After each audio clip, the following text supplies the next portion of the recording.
Bam. Party people in place to be. What's good? It's number one chief rocking Knicks Universe, main man Uncle Freezy, coming through to talk that talk the way that y'all like to have that talk to y'all. I'm joined by Cowboy Bob. We here on a special edition of Lawrence Tears. We generally don't rock on Sunday afternoons.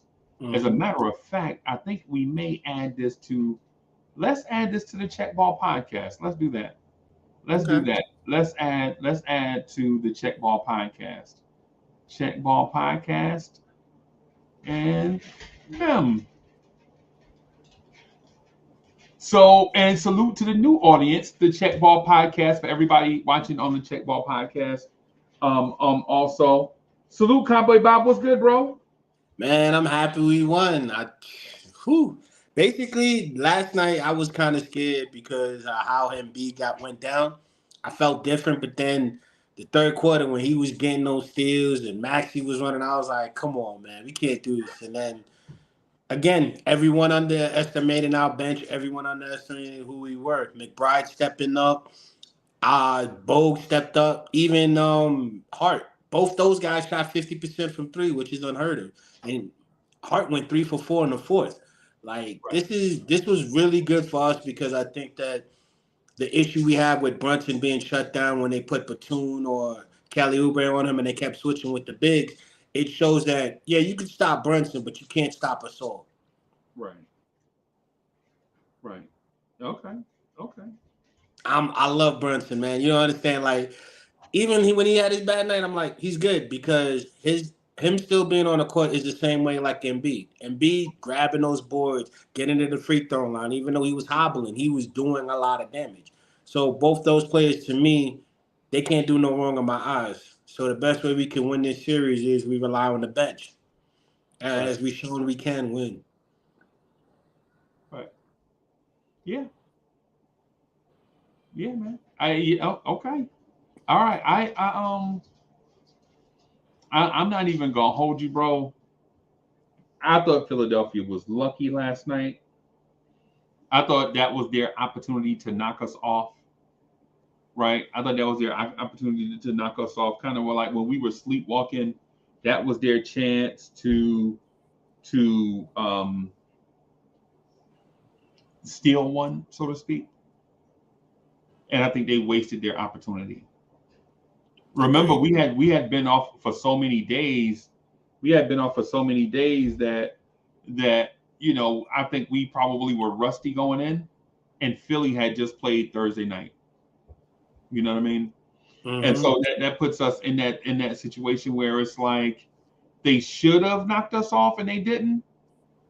But now that we are awakened, so to speak, from our slumber, I think Philly's in trouble, man. Agreed.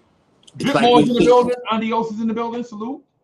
we seen it with the Sixers when they played the Lakers in '01 when they were just playing, and the Lakers had like a week off. They Yeah. won the first game. I thought that's what was going to happen. But again, thank you. You were right. Yeah. They had that opportunity in the third, and then we just came back. And the Right. funny part is we didn't even rely on Brunson. Right. Like, I can't wait till the next game. Right. I think the Philly fans think that we escaped. But nah, we didn't escape because if you watch the end of that game when they should have been fouling us and they didn't,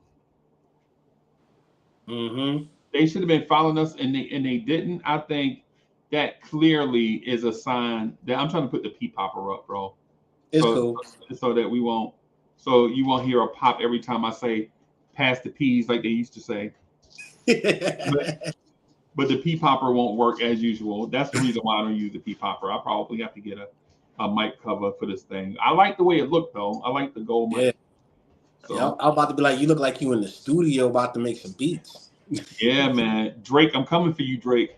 Oh wow! But Yeah. real quick, like while you adjust that, I was gonna say they had plenty of opportunities, especially in the fourth when McBride, after Brunson created that turnover, and they scored, and we were down by one, and they kept the pressure on us, and then they allowed McBride to get out of that backcourt when he almost had out of the they pushed him so far back he almost had a backcourt.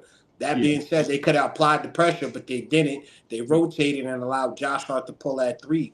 Yep. And that's where it started. It was like, oh, now we got you. And you can see from that point, they just lost all steam. They just Because they lost. could have fouled after that. They could have created after that. They could have kept running with Maxey, but they didn't. That's another thing. How do you stop when Maxey got y'all back into the lead with his downhill motion? So Right. they screwed up. Right. They screwed up for real. So they screwed up for real. They down 5 in a playoff game. They didn't even try to foul. I think when Mitchell Robinson hit those 2 free throws, remember they did the hacker Mitch. Mm-hmm. They did that hacker Mitch, and the hacker Mitch didn't work. Mm-hmm. Yeah, I think I think they knew that they were in trouble. Then you could see their heart being taken away from right there or whatever. So And Mitchell Robinson, yo, I was so happy to see him. Blocked by Mitchell, blocked by Mitchell, and then he get that block and throw right off of freaking Maxey when he's out of bounds. And you yeah, see him talking that smack. I'm like, ooh. Then yeah, he comes down and blocks Reed. I'm like, ooh. No wonder why Tibbs kept you in. You had something you were saving for this game. yeah, yeah, yeah, yeah. And the sixth man was effective. I'm glad we was in it. We was roaring and yelling. Yeah, yeah, yeah. No doubt, no doubt, no doubt, no doubt. So you confident going forward? Oh hell yeah! Now it's like the jitters is over because now I already see what's gonna happen. They're gonna try to switch up with Obrey and try to have him D the guards and Brunson, and I have a feeling they're gonna try to shut down McBride, and they're gonna put Platoon on Hart and try to keep him out the paint. But the thing is what they're also missing is we still have Mitchell, we Right, still have Dante DiVincenzo. right, We right. still have OG because OG gave us 11 points. He was just playing defense. So Yeah. when you guys shift your attention to Hart or shift it to any of our guards, we're gonna hit you down low. I Oh, think we yeah, need to use Precious next game, just for at least 5 minutes. yeah. If it comes to it, man, I think Tibbs will press the right buttons. Yeah. So for the reason why we are here,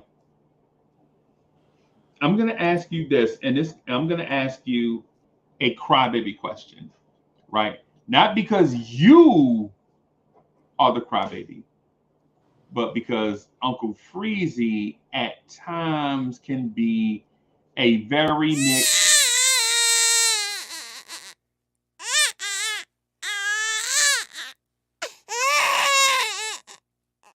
understanding I understand that personally I feel like as a Knicks fan we don't get respect, and sometimes I start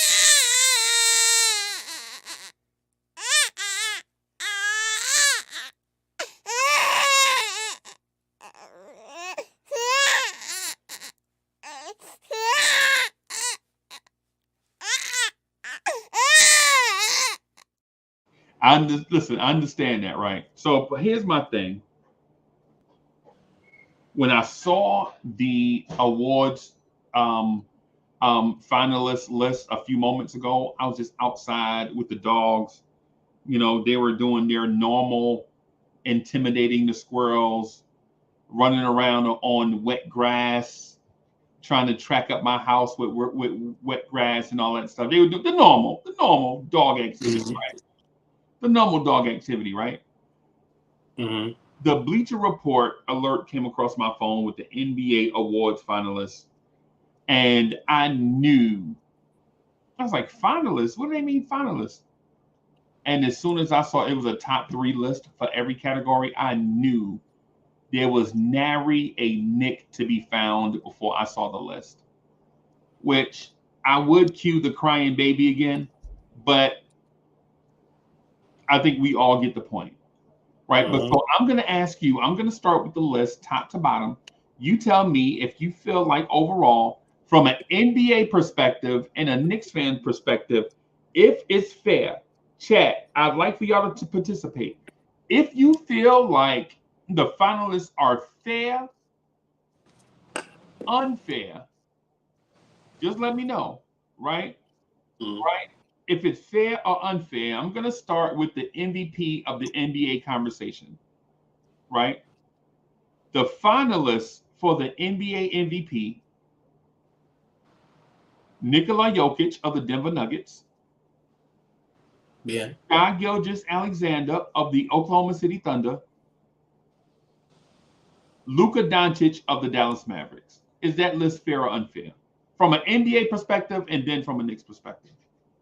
NBA, yes, because you have two new guys coming up in Luca and Shea, especially even though Shea was this guy last year.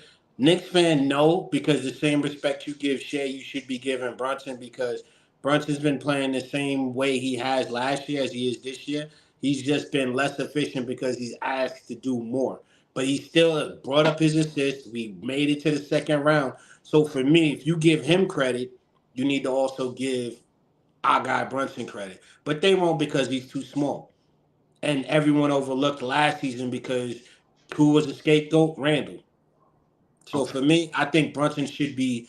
I think he's the top three in guards. I can understand if it's Shea or Luca. Cool, that's your preference. But me, it's him next. He's above Steph. He's above everyone because not only did he lead us from I think the fourth seed, he brought us to the second seed with 50 wins without Randall, and with the most of the teams we were losing to, or I mean the most of the teams we were winning against wasn't just low level teams. We were beating Boston. We were beating the top guys. Bucks. Like, so for me, you give Shea credit for being number one. He has Chet. He had a healthier roster than we did. Dallas had the same injuries we have. So if you put Luka in there because of the injuries, got to put Brunson in. So for me, either way you look, Shea brought his team to the number one spot. Brunson brought his team to the number two spot with injuries. Luka is the guy because they had to fight through injuries. So did Brunson. So as a Knicks fan, we'll never get respect until we win a championship. Mm. But Luka hasn't won a championship, and But SGA hasn't won a championship. But that's the bias. That in terms of mhm. your point though about size, I think the size thing may be working against Brunson, right? And Chad, think about this. I think Cowboy Bob is right. On the size thing. It's one of the things that we generally don't talk about. I'm not for sure if it's a thing we just dismiss out of hand because we Mhm. can't help it, or if it's a blind spot for us. And so what I would say to that is I'm gonna ask Cowboy Bob when the last time he saw the NBA have an MVP that was 6'2" and under. Steph, I'm gonna be honest with you. Steph 2014, to me, I thought I was like, who is this guy? But it had to take the 2015 season and him winning the ring before people were like, oh, it's Steph. Then 2016, he got a unanimous. Like for me, I thought Steph was doing really well and should have been MVP. But you had Steph, and then even if you go back to Iverson, I can't remember if Iverson won the MVP in '01. I'm not sure. I think he didn't. But even when he did what he did, people still in respect the shorter guy. So for me, I just think that because people don't like the fact that a 6'2" guard or a 6'1" guard is doing in the work, banging down low, it's very unbecoming because there's multiple guards of that size that don't do it. So we have a rarity in scoring when Steph was able to shoot the long ball. You had a rarity in Iverson able to get downhill and create his shots and bring his team to the Eastern Conference. Right. Brunson got both. Brunson could shoot 40% from the 3 point. He could attack down low. He could even pass and help his team. But Right. because we're seeing this a second time, Right. I don't think they're gonna be as passive because the first time was, oh, it's Steph, they won a championship. That solidified it. Now because Brunson's doing it, they won't do it until he wins. Okay. And that's bad because, like you said, Shea never won a championship. Luca never won a championship. Why are they getting the praise? Because they're fancy. Okay. Okay. Okay. Yeah. Yeah. I'm gonna say I was looking at while you were speaking. I was looking over the list of the list of the league MVPs, and generally it looks like it goes in cycles. So the last five MVPs, right? The last five league MVPs, were all big guys, right? Hmm. Right. So Joel Embiid, Jokic, and Giannis, those three players won the last five MVPs, right? And then there was a stretch where guards won the MVP: Harden, Westbrook, Curry. right? And then there was a stretch of wing players: Kevin Durant, LeBron James. Then there was Derrick Rose won it in 2011, and before that, it was wing players: LeBron, Kobe, then Dirk, Nash, KG, right? So it seems like to me that the MVP kind of goes like cyclical, right? Like the fans or the writers like a certain type of of MVP. For instance, the year Steve Nash won it, I Yeah, also felt like Shaquille O'Neal deserved the MVP in both of those years. me too. Right. But since Steve Nash was new to the scene, right, I think Steve Nash won the MVP over Shaq when maybe Shaq deserved it. And I could say the same thing for the Derrick Rose year. The year Derrick Rose won it, clearly LeBron, if LeBron didn't win it, it should have at least been a flat foot tie. It should have been a sister kiss. You know what I'm saying? Like co-MVPs in the Derrick Rose year, even though Derrick Rose was dynamic. And I Yep. love Pooh. I wish Derrick Rose could have retired as a Knick.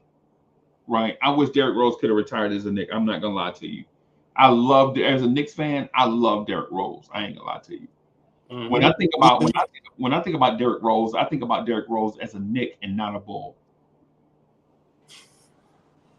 Agreed.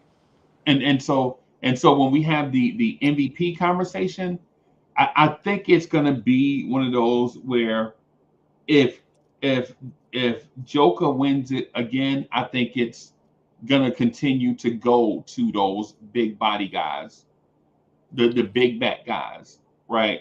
You know what I'm saying? Now now and that's the MVP part. As far as the Knicks part goes, it's simple. You have to define you have to define what what MVP means. Like, what does MVP mean? Because if MVP means the most valuable player of your team and elevates the play of the league, clearly it's Jalen Brunson. What are we even talking about? Right? But if it's, who's the best player in the league, then it's Jokic. But Hmm. best and most valuable are two different things, right? Because Hmm. because for instance, for those that don't know the distinction, if Cowboy Bob and I owned a mansion and we were looking to move all of our furniture out of that mansion into a new mansion, even though a Ferrari would be more valuable. Even though a Ferrari would be more valuable, two moving trucks would be better, right? Hmm. Right? The two big moving trucks would be better if we were looking to move furniture out of a thing instead of, but the Ferrari would be more valuable, right? Yep. So Agreed. if it's one of those things where if it's the best versus the most valuable, the two moving trucks would be the best option for us, right? Hmm. But clearly the Ferrari would be more valuable, right? And so that's where I think that the NBA has a very blurry line of what is best and what is valuable. Bronx Mel is in the building. In game, what's good? I see you. Just Nix is in the building. Tibbs, why you all over here looking at us? Ain't you supposed to be working on the game plan? Yeah, But to your point about the bigs being is going to be transitioned that way for a while, it's because if you look at it, honestly, the only real reason I think Embiid and I mean that's Embiid, SGA and Luca. Don't get me wrong, Luca deserves to be in the top three, but Shea wouldn't be there if it was Embiid was healthy all year because Embiid was balling early in the season. So I agree with you. Wemby coming up, Chet coming up. That's what they're gonna be trying to boast as well. Because next year, I hear people saying he may be the MVP in Wemby, and I'm like, yo, y'all are too early. But like you said, I think it's gonna be bigs for a while. right, right. No doubt, no doubt, no doubt. But the But thing I'm not is, gonna lie, it's good because if we remember, when we had this same thing back in '90s with Hakeem the Dream and Mr. Robinson was the MVP. What happened in the finals? We saw a whole nother level of Hakeem. So for me, as an NBA fan, that's what they want to see. But I think that if you're gonna do MVP, you need to have an actual like listing of what it is rather than it be random or fan base. Right. Right. No doubt. No doubt. I'm with you. It's just the thing is Luka is clearly the better player than Jalen Brunson. Not that Jalen Brunson's a bad player. Mm-hmm. Not that Tatum's a bad player. Not that Anthony Edwards is a bad player. Not that anybody in the top 10 is a bad player. Jokic right now just seems to be better. He was one assist away from averaging a triple double as Right. a center. As a center. What are we talking about? Like Right. As a center. Right. And so my thing is no knock on Brunson, right? You have to understand that in fairness to everybody, Jokic might be one of the greatest centers to ever play NBA basketball. and sadly Embiid is the only one that can compete with him because of the points. And he's Right. the only one that stopped him from the three-peat. So Right. Right. Now, on the Jalen Brunson part of it, if we talk about value or we're talking about best, like if you're talking about Brunson clearly the Knicks without Jalen Brunson clearly is a lottery team. Clearly, right? But what are the Dallas Mavericks without Luka? They still have Kyrie Irving. I think they're a playing team as well. Right. What is Denver without Jokic? Right. Denver without Jokic is probably a play-in team in that neighborhood of a play-in 6 seed, something like that. Yeah. Probably like a 6 seed, because you don't go from championship caliber to out of the playoffs, right? That team clearly has talent on it and they know how to win, right? Without Jokic, that team's probably a 6, 7, maybe 8 seed, depending on who else stays healthy. You know, but the Knicks without Jalen Brunson, I think we in the 9th seed. I think we're the 15th seed. That was me being nice because no Brunson, nah, we ain't even in the playoffs because we no Brunson, no Randall, no OG for a period of time or Mitchell. Yeah, Yeah, we were lucky to have what we have.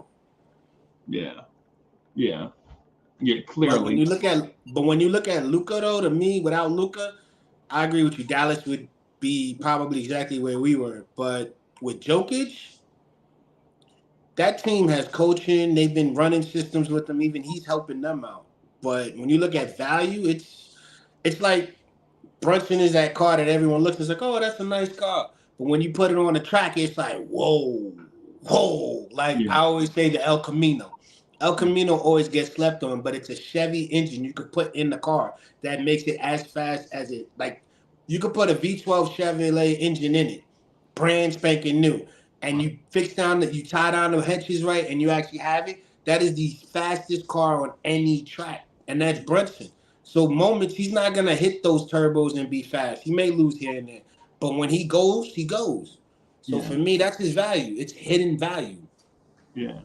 To where Luka, we know, and I'm for real quick with Luka. Luka, I think he's averaging like 57 points, either in assist or scoring with Dallas Mavericks, and that's like the first time in NBA history.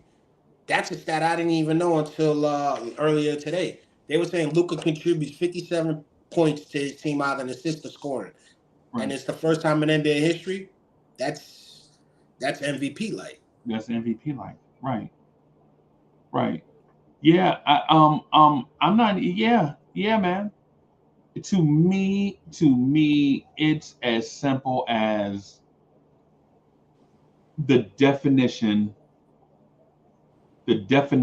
of what the MVP means, right? So if the most valuable player, so clearly it's the most valuable player of the NBA That's why they pick one player out of the 30 teams, right? Of all 500 players that'll cycle through the NBA during the season. And I'm talking about two-way contracts, dudes getting cut, dudes getting signed. It's going to be about 500 players or so, right? Easily that number, right? You pick one player out of those 500, right? To say this person is the most valuable player in this league. Like without this player, the whole league loses value, right? And so if you go by that, I can understand why they're saying Luka, SGA, and Jokic. And another thing about Brunson, when was the last time we had a dirty work guy like that? Guy that kept his head down, didn't talk smack, didn't try to showboat, just focus on his skill and talent. It's a rare skill, and people can't feed off of that because you can't read them. Like when Right. they interviewed him last night, they were like, "Oh, who do you think was it?" He's like, "McBride." That was it, and they were like you see what I'm saying? Like you get no emotion from a player like that. Same thing with OG. It's very hard to promote that. It's hard. Whereas if Luca, you can see Luca come down and gets his little shimmy and he does his little jumps. Like, don't get me wrong. Brunson got the threes, but besides that, he's mostly quiet. Yeah. So it's also marketing as well that goes into it. Yeah. I can see that. Because even now, look at Jokic. They got him doing Despicable Me commercials. Like everyone's saying, "Oh, Jokic just wants to go do his commercials. I mean, make his money and go home." He's now freaking doing Despicable Me commercials, and it's funny. He's coming in dressing like the character. I think it's pretty dope. His personality came out now. Yeah. Yeah. I would say in terms of the MVP conversation, I'm not mad that SGA is in it, right? I do still think you got to show love to Giannis, right? Wow. I'm not mad at SGA. I'm not mad at Luka, right? I'm not mad at Jokic, right? I'm not mad at Brunson. I'm not mad at Tatum. I'm not mad at Anthony Edwards and all these guys. I'm not mad at LeBron and these guys, bro. What does frustrate me a tad bit is the name of the award more so than the award itself, or the awarding of the accolade itself, as opposed to the award. And I know that's like me making mincemeat over stuff. It's But actually crazy. I was gonna say it's crazy because who's the best player in the East?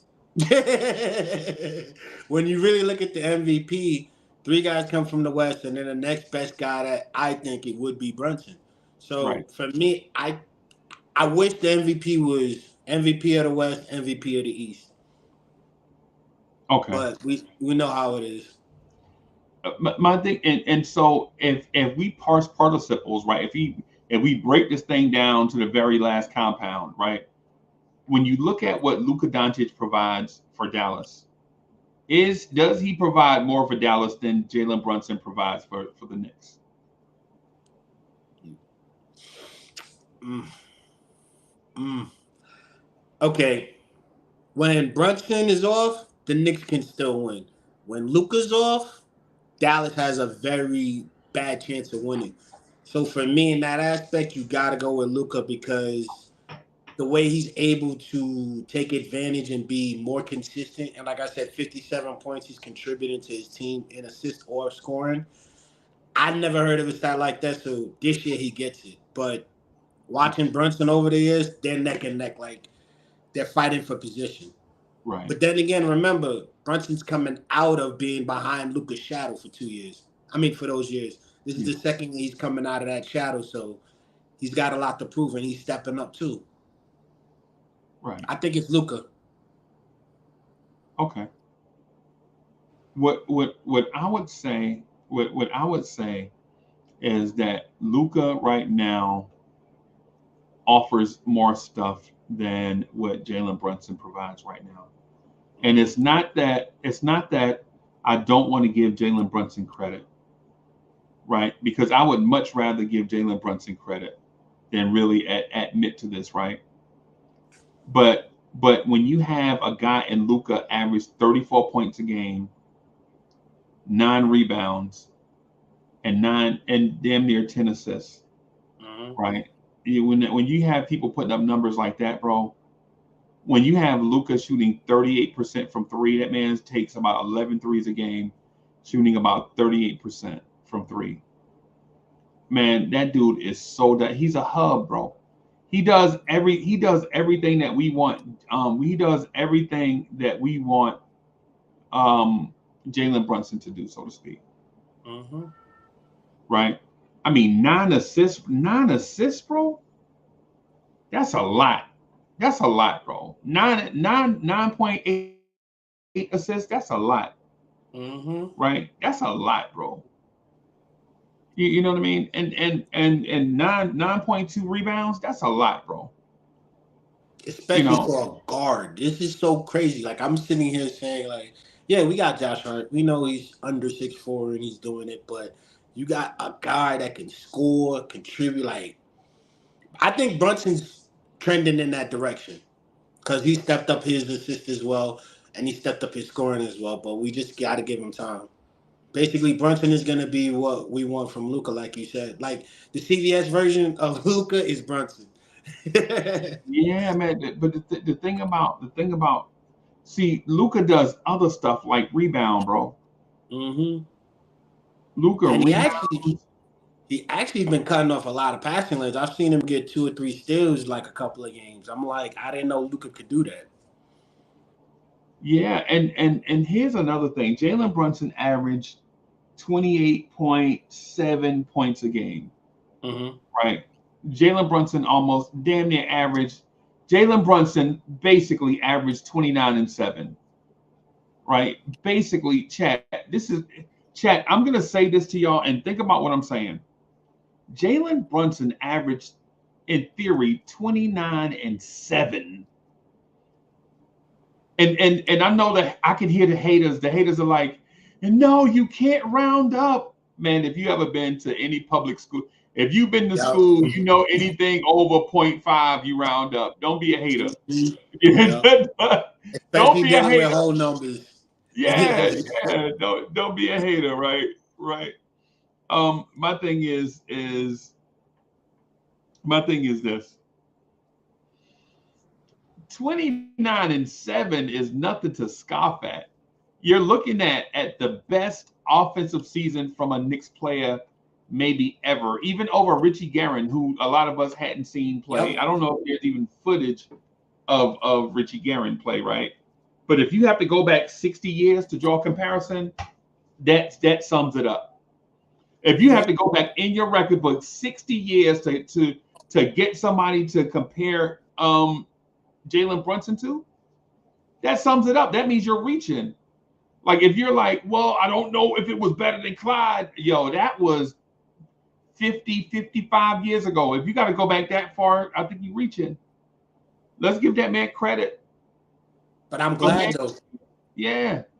My man, Jay, let's just give him credit. Let's just draw a line somewhere, right? Let's just draw the line at so what is 2024? Let's draw the line at 40 years. So draw the line at 1984. Anything before 1984, I'm sorry. It's not modern if it's 40 years old. I'm sorry. And I agree. Right. Brunson to me is the new Frazier. He's number 11. Frazier was Mr. 10. So I'm just glad we got someone we can watch and enjoy because, hearing stories about Frazier and the limited videos I've seen of him, he did it all. And that's what Brunson's trying to do now. So I'm glad because that's setting the trend to remind us, yo, we might be on to something. Right. Because the last time we had a guard this good was Mr. Frazier or Richard Garrett, like you said. And don't get me wrong, we had Melo, but Melo was a forward, and a lot of people can compare him to Randall because of how they played. But Brunson is in his own class, and we do need to draw a line in the sand and start separating them two. Right. So, all right. So in the MVP conversation, I'm gonna say the league narrowing the three down to Luka, Jokic and SGA is fair, but I don't like it. Is that respectable? Is that a suitable answer? No, That is fair, because but I don't like it. no, because it's you're actually being. I hate to say this, you're not doing it with your Knicks colored glasses. You may feel some type of way, but you can at least understand why it is there. So you And I acknowledging that. explained why I don't like it. Yep, About how the definition of MVP is convoluted. agreed. But when they fix that, then we can actually have a better conversation of understanding. Like, okay, now we have something to go on, and then we can actually fight better for Brunson. But I see, like I said, you're right because it's okay for them not to be having Brunson, but I don't agree with it neither. But I can understand why they picked those three. I actually thought Embiid, if he stayed healthy, would have been up there too. So, Right, right, right. and So Giannis, like you said too. okay, okay. So let's move on to the next award in order that they have it listed. Right, Defensive Player of the Year. Right, and the finalists for Defensive Player of the Year are Bam Adebayo, Rudy Gobert, and Victor Wembanyama Wimby. Bam, Bam Adebayo. bam. Wait. Adebayo. Wow, I thought when last time I checked, I thought it was Goldberg because of what he was doing. He was number one all season. Him and Chet were battling earlier, and then he stayed up there because of his defensive presence. And then Cat came up and actually took over, I think, in the third spot mid-season before he got his little hurt.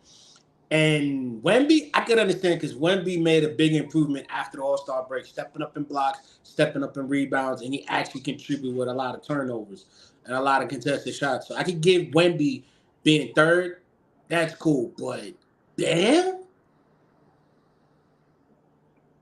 I don't agree with that. I haven't seen I don't agree with that. I agree with Gobert. I agree with Wemby. And another defensive. You may call me biased, but if what's his name? Smart can win it as a guard, I think Alex Caruso should be on the table. I think Alex Caruso should be in the conversation. Exactly. Right. I think OG Anunoby should be in the conversation. I think Lou Dort should be in the conversation. Mhm. But I think his defense may have slipped since he tried to add offense. Right. It's difficult to be offense and defense in the NBA. Yep. It's basically it's like bringing two times the energy that a normal player would bring, being a two-way player. Mhm. So That hypertension.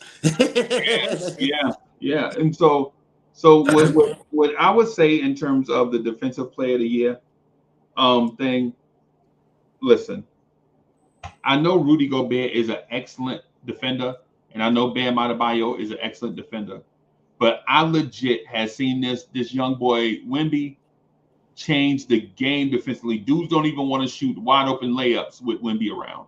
Mm-hmm. Right. what Wemby does for San Antonio's defense is nothing short of remarkable. Like he's legit can block anything inside the 3-point arc. Mm-hmm. Right. If Wemby legit is one step, if Wemby's in the paint, he's legit one step away from blocking the 3-pointer. Yeah. It's like Right. having a younger Matumbo that's fast. Right. Oh yeah, that's ball size. Exactly. Yep. You know what I mean? Or a minute ball size, right? Oh, It's Manupo. one of those things, man, where a dude is 7'4" and moves like Kevin Durant, but on defense. And he I, loves blocking. Like he don't fall for the fake neither, which is bro, crazy because early in the season, that's what he was falling for. A lot of head fakes. He was jumping too early. People were burning him. And now you see him, he's just on his tippy toes, just sticking his hand out. When he sees the ball up, he's getting it. And I'm like, this kid is grabbing the concept that fast. He deserves his credit. yeah, yeah, legit. Like you were a little boy one time, right? You wasn't born a Yep. grown man. Me either. I wasn't born this size, bro. I used to be a little boy one time, right? shooting a basketball. You remember how you used to go outside? Maybe I'm the only one. Maybe I'm a doofus. Maybe I'm a goober, right? But there were times when I used to go outside and try to throw a football over a pine tree. Like, you look up at the pine tree and you're like, I wonder if I can throw the football over that. And you legit waste like 4 hours in the afternoon trying to throw the football over the top of a tree that's like 45 feet tall. And you're trying to throw a football over it and it keeps getting blocked by the tree. And sometimes it gets stuck in the tree. And then you got to climb the tree and get the ball down. And sometimes you just got to shake the tree until it falls. Or sometimes it just gets stuck. That's what it's like shooting over Wemby, bro. Legit shooting over Wemby is like a little boy trying to throw a ball over the top of the tallest tree in your neighborhood. Can't even reverse neither on him. Like, Yeah, he can't go up and under the rim. He's waiting like. Right. I thought that would be his floor. Like, oh, go up and under baseline, backdoor cuts. No, you can't fool him, bro. Exactly. He waits under the rim. Is like, I got you. Beep. I'm like, where did that hand come from? He way more advanced than I ever thought. Yeah, that guy. Next year he'll be defensive player of the year. I think it's him this year, but I agree with you next year. I think next year he's gonna win it every year that he's healthy. Yep. Unless somebody comes out and is taller and more athletic and stronger than him. Because even if OG steps up and plays the whole 60, 65 game requirement, his offense is nowhere near Wemby. So that's another thing. When you look at that, like the offense he creates off of his defense is just. Don't get me wrong, OG can bring the ball up and all of that, but when Wemby gets the ball, they're most likely scoring on the other end. And that's another thing. He creates a lot more transition. So, yeah. Right. Yeah, for the defensive player of the year thing, I don't have a Knicks player in it either. Just because Mitch missed a lot of time due to injury, OG missed a lot of time due to injury, and Deuce McBride didn't get enough significant minutes in order to qualify, in my opinion. Now they tried to get his minutes up, bro, because that man went from playing 0 minutes to playing 47 minutes. You know what I'm saying? Yeah. So no shade on Deuce, right? But Deuce legit went from DMPs to 48 minutes. And that's significant, right? That's significant, but I don't think he meets that 20-minute a game threshold, right? Nah. Because he just didn't have enough. And guess what? And I'm looking at his minutes per game. So I think the threshold is 20 minutes, right? Mm-hmm. Guess how many minutes a game he played? 18. 19 and a half. 19 and a half. They were 30 seconds off. They were trying to get Deuce. They was trying to get Deuce to that all defensive team. Bad, bro. That I can see. That I can see one of our Knicks making an all defensive team. That I can see. Yeah. That I can see. Yeah. But nah, they were trying to get Wemby and Gobert. Bad, bro. Like Wemby, Gobert, and Alex Caruso, my three. Bam. Sorry, bro. Nah. Yeah. Nah. You ain't even AD on defense to me, Bam. I'm sorry. Like, what are we talking about? If AD wasn't hurt, that's another one that I think gets overlooked. Anthony Davis gets hurt a lot too. Yeah. If he wasn't hurt, man, he'd be nasty. That man's nickname is Street Clothes. that man is in Street Clothes tonight. Anthony Davis. Yeah, man. But that dude's a heck of a player, bro. Mm-hmm. That dude is one heck of a player, bro. They call that man nickname is half man, half a game. That's that man's nickname. Bro, that man's nickname is half man, half a game. Mm-hmm. Yo, but shout out to Anthony Davis, man, because he's an excellent NBA player, bro. And he plays both sides too, so yeah, man. Yeah, man. So chat, what do y'all think in terms of the NBA MVP? I mean, the NBA award finalist thing, defensive player of the year. Do you see a Knicks player being in the conversation for player of the year? I mean, defensive player of the year. and I'm just going to be upfront with you. I think the defensive player of the year is Victor Wembanyama, and I think it's Gobert maybe second, but Bam Adebayo. I don't see anything wrong with the list personally, and I don't see a Knick being on the list because I don't think a Knicks player would qualify. Great. Yeah. So we'll move on. We'll move on for that one. Rookie of the year: Chet, Brandon Miller, Victor Wembanyama. I think we all know that Victor Wembanyama is going to win Rookie of the Year, and plus the Knicks don't have a rookie that qualifies. Mm-hmm. So I'll move on. I'll move on for that one. And the fact that he's second in Defensive Player of the Year, most likely he will get it. Yeah, he's gonna win Rookie of the Year. Yeah. So Sixth Man of the Year. We don't have anybody that qualifies for Sixth Man of the Year because we had so many injuries. The guys that would have been Sixth Man are in that kind of category. We had so many injuries that those guys probably they would have been in that category, but the injuries thrust them into the starting lineup. Mm-hmm. Or they lost their starting lineup. Dante DiVincenzo beating out Grimes. Yeah. Because there's 15 points off the bench. McBride started 14 games, bro. Exactly. Like they were getting beat out. Like, and again, he went from I think 10 points to 15 points, shooting 40% from three. Like that would have been perfect for Sixth Man of the Year, but like you said, injuries and he outplayed for the position. Yeah. And the defensive player of the year thing, I think it's speculative because there is some eye test involved. Yep. There is some eye test involved, but at the same time, I'm just gonna say, I'm gonna go with Vic on this one. Great.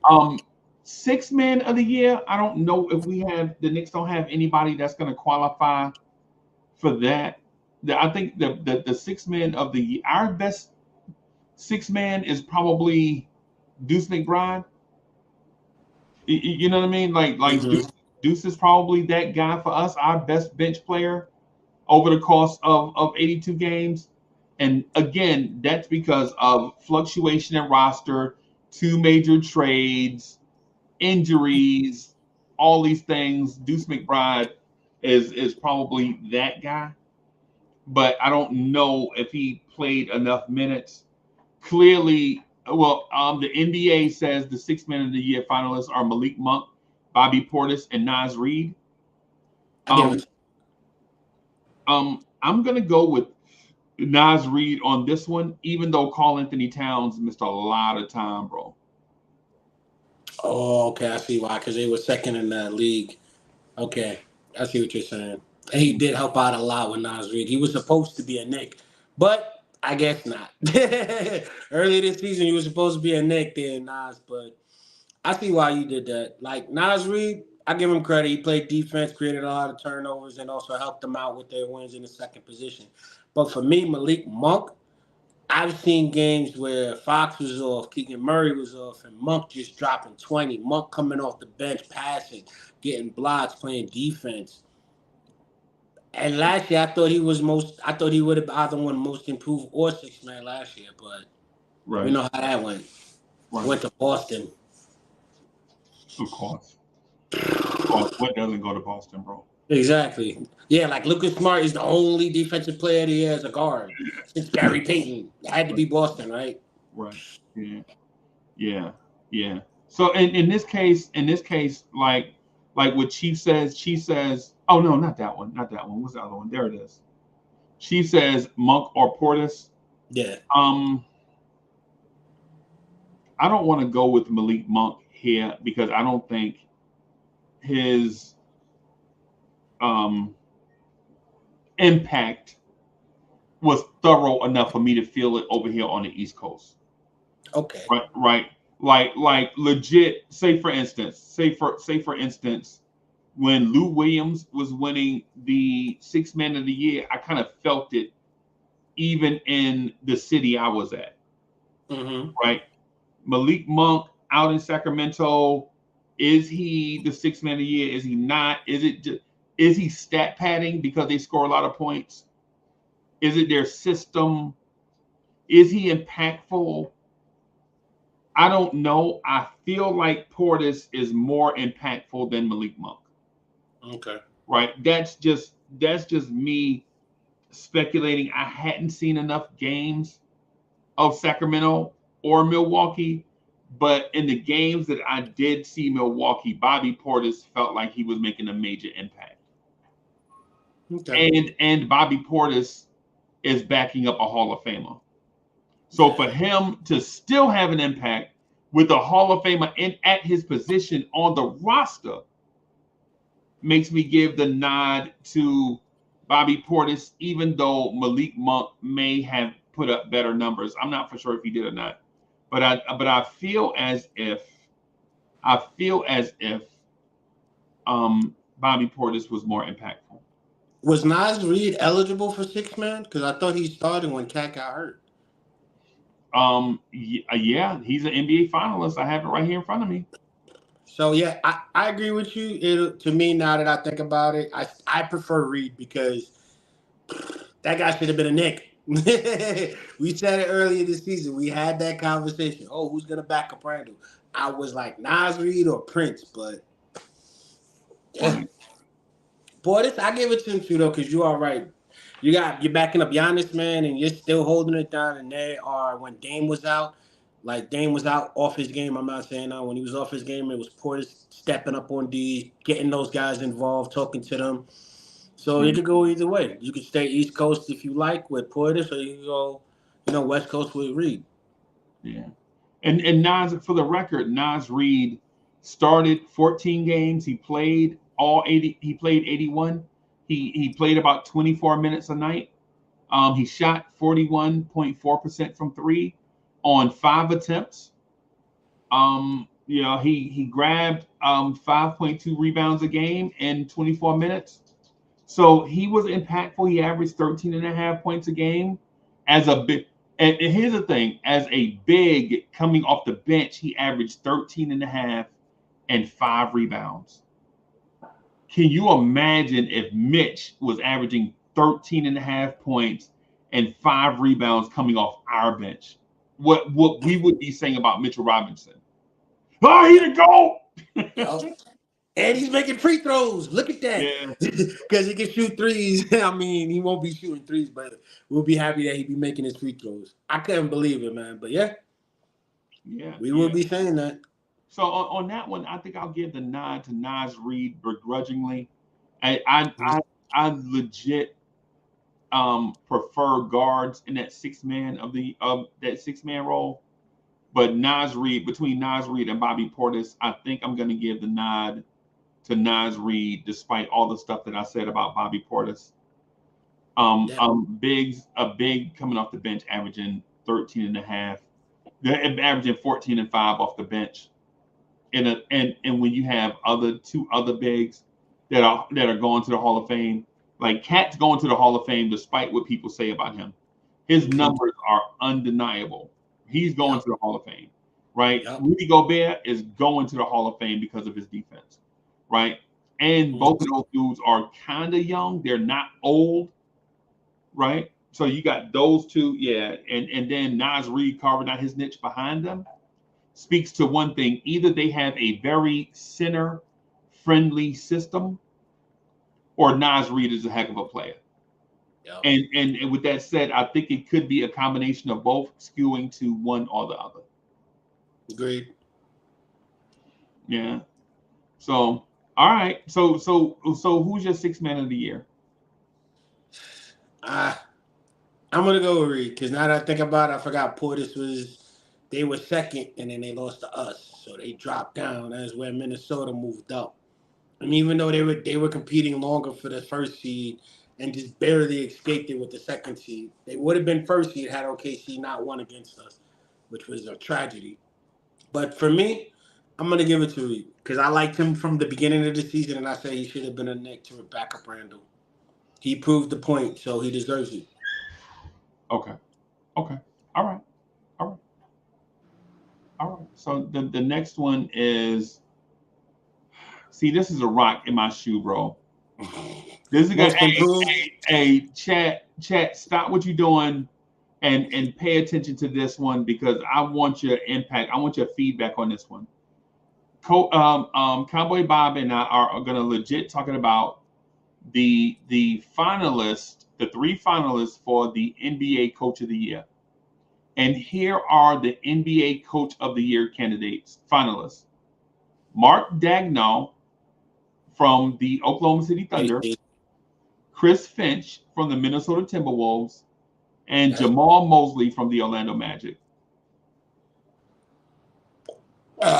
Okay, the first 2, last year OKC, I was saying he deserves Coach of the Year honors because they made the play in without Chet and they were playing really well.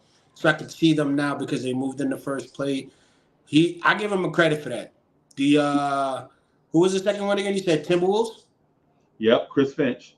I agree with that because he actually found a way to keep their defense the same without keeping Ant-Man playing as much defense. So he could do more offensive plays and he could step up and present a post game that most people haven't seen. Now all of a sudden they're saying Ant-Man's him.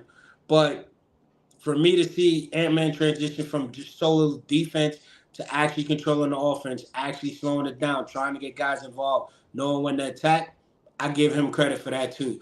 But the third one, the Magic, I can't. I even heard a stat that I think that Magic's after 90 possessions, they only score like 49 points or something like that. Out of 90 possessions, like they're not even doing that much. Like that's bad. You're missing a lot. Like you're supposed to be doing better off of those possessions. So for me, they're a young team. They clicked well with defense. I love Jonathan Isaac. If he had more minutes, I probably would have changed my mind. But hell no.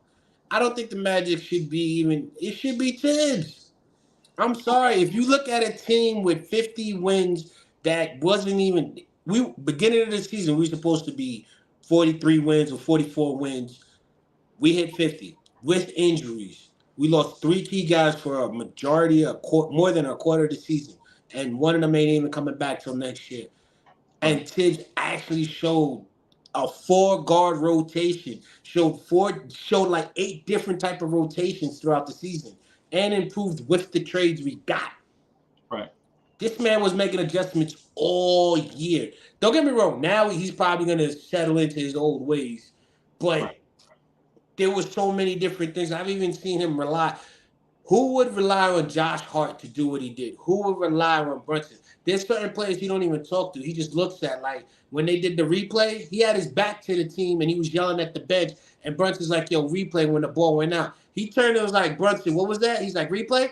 Let's go right now. Like, to me, he should be at least in there before the Magic coach. Any coach from the East should be him. Right. He should that really irks me, man, because then what are you really saying about our team? 50-32 with all the injuries that we had. I still get laughed at for that. They're like, Tibbs is a bum. Nah, man, he stepped up. This year should have been his Coach of the Year honors more than when he was with Chicago. I'm gonna say this about the finalists, right? I'm in terms of the Coach of the Year thing. I'm not gonna do a broad overview on this one. I'll take a deep dive on this one, right? Okay. All right. So in terms of Jamal Mosley making the list, I honestly believe it was a miracle what he did from last year to this year. It's nothing short of a miracle what he did with that team. And then you look at all the deficiencies they have. They don't have NBA caliber. They don't have playoff caliber guards, right? Not right now. They don't. They're young. Mm-hmm. They're young, so and they don't have NBA quality guards yet. And for the fact that Orlando is in this spot that they're in is nothing short of a man on a mule on Damascus Road. Is nothing short of that. Right.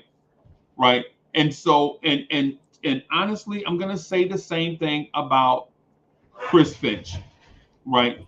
What Chris Finch is doing in Minnesota is nothing short of some grand entity raising somebody from the great beyond, right? Because Minnesota historically, statistically, Minnesota is the worst franchise win-loss wise in professional sports history, right? Minnesota is a win-loss. They're the worst team historically in the NBA ever, ever, right?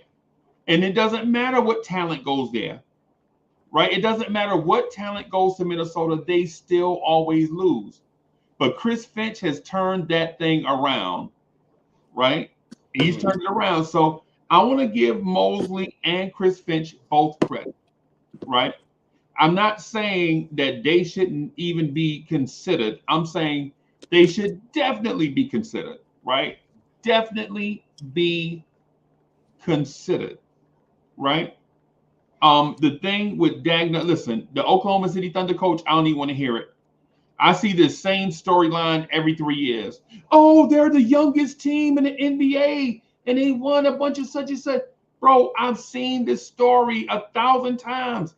It's like, yo, what's the movie where they be driving cars fast for no reason? And the franchise, they got like 50 movies, like the ball. Yeah, like 11 movies in the works right now. Yeah, y'all know the movie. What's the movie franchise I'm talking with the bald head dude that be talking under his breath? This time we'll make them pay. Family come first.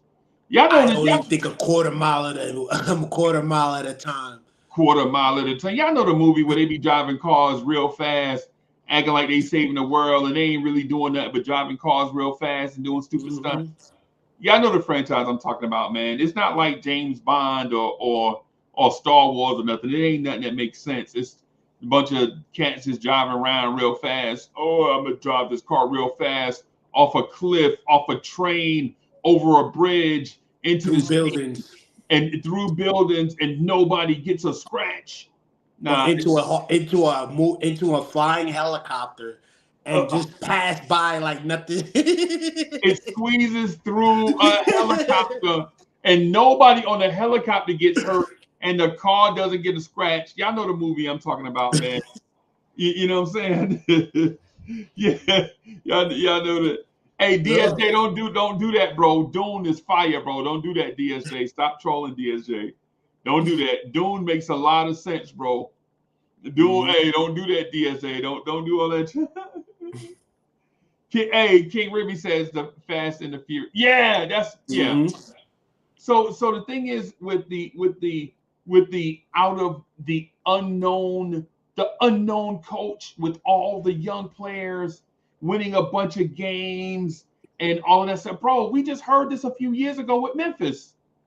Did we not? I forgot about that. Yo, didn't we just hear this the other year about Memphis? A young coach out of nowhere takes this young team and they're going to knock off one of the old head teams. Lakers. Yeah. Bro, we hear this all the time. Like the Orlando Magic did it one year. One year they had like a young coach out of nowhere, and then they had Shaq and Penny and Nick Anderson and 3D Scott. Yeah. We get this narrative every 3 years. So the Dagnall guy, listen, man, y'all can, bro, they can miss me with that, bro. We get this narrative all the time. Oh my God, Steve Kerr is the coach of the year because that young backcourt of Steph and Clay and they have Harrison Barnes and they have, bro, and we hear it so often that I honestly think about every time I hear the narrative, I think of the fart in the Furious. Oh, the Fast and the Furious. I got you. Fast and the Furious, Fart and the Furious is all to me is all the same. We always hear it like, oh my God, that young team with Larry Johnson, Kendall Gill, and Alonzo Mourning, that coach should be coach of the year. We hear it all the time, bro. Like that the Atlanta coach. Oh my God, they have Jeff Teague and Schroeder off the bench and Joe Johnson and Josh Smith. That team is so young. We hear it all the time, bro. The other two coaches. Okay. The other two coaches, I'm giving them a thumbs up, right? Because of where they took that team and where they got the team and where they brought it to. But the young team narrative thing, bro, nah. Tell me if you heard this before. Yo, Willie Green should get consideration, man. They got Zion and Brandon Ingram and Herb Jones and Trey Murphy and Najee Marshall. Bro, we hear it so much that tell me you never heard, tell me you didn't hear like this narrative of young teams before, bro. Bro, a young team that comes from out of nowhere wins a lot of games. You know why those teams come from out of nowhere and wins a lot of games? Because they've been getting top 10 picks for 12 years. Yep, they got picked last year. 10 picks for 12 years. Chet, Jay Williams. Yeah. Dort, Yeah. Yeah, yo, and that's my take on it. Now, if something regular like that, something that comes along on regular intervals like that impresses you, that's fine. That's cool. What I'm saying, if I'm picking, Mark Daigneault is the one coach I'm taking out and putting in Tom Thibodeau. Agreed. And also with that franchise, they did have James Harden, KD, Russell Westbrook, Big Baby Davis. They've been through this before. Tell me if you heard this before. Tell me if you heard this. Oh, that young team is going to be great. That coach should be coach of the year. They got Russell Westbrook, James Harden, Kevin Durant, Reggie Jackson, Serge Ibaka. What's the fourth? They had the fourth guard. They had Eric Mena. They got Eric Mena, Reggie Jackson, Russell Westbrook, James Harden, Kevin Durant, Nick Collison, all the young talent, right? And the coach deserves to be coach of the year. Bro, they've been drafted in the lottery for 50 years. I mean, of course, something's going to click sooner or later. Yeah. You know what I'm saying? And no disrespect to the basketball minds, but I think the narrative is recycled. I think it's like watching the it's like watching the Fast and the Furious, right? Like, oh my God, the Fast and the Furious got a new movie coming out. I wonder what it's going to be about. And when you're watching it, you're like, this again? This is what I heard. This is what we really paid for? Who's driving cars real fast. That's it. Mm-hmm. That's it. How many Fast and the Furious movies can you make? Well, you're not going to switch it up because at the end of the day, somebody is going to be driving a car real fast. Mm-hmm. Like you don't even watch the movie because of the storyline. You watch it because of the type of cars they put in it. Yep. I'm not gonna lie. I want to see how he's gonna get out of this one. I want to see what car he's using. Like it's the video game, pretty much. Yeah, you're just watching the online video game. Yeah. And no disrespect to like, because there's some smart NBA, there's some smart people out there, and they talk NBA, and I'm not saying I don't have nothing against them, but what I'm saying is there's only, bro, you can only serve me vanilla ice cream so many times before I'm like, yeah, bro, I understand this dessert, but I do understand this vanilla ice cream. Can I at least get a banana or some strawberries on top, some chocolate? Something. Like, can we add something to it? Something. Yeah. At least change the color. Put some dye in it or something. Yeah, man. I'm just, Mark Daigneault is probably a great NBA coach. Is he better than Taylor Jenkins in Memphis? Probably not. They're probably just the same.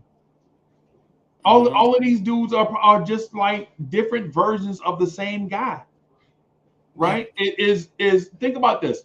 Why would I have Mark Daigneault be a coach of the year finalist over the Celtics coach that won 64 games? Yep. 64 games, B. He won 64 games. He should be number one just off of that alone. 64 games. They didn't even lose 20 games. Most shot 3-pointers made in the season as a team. Best team as far as like all stats.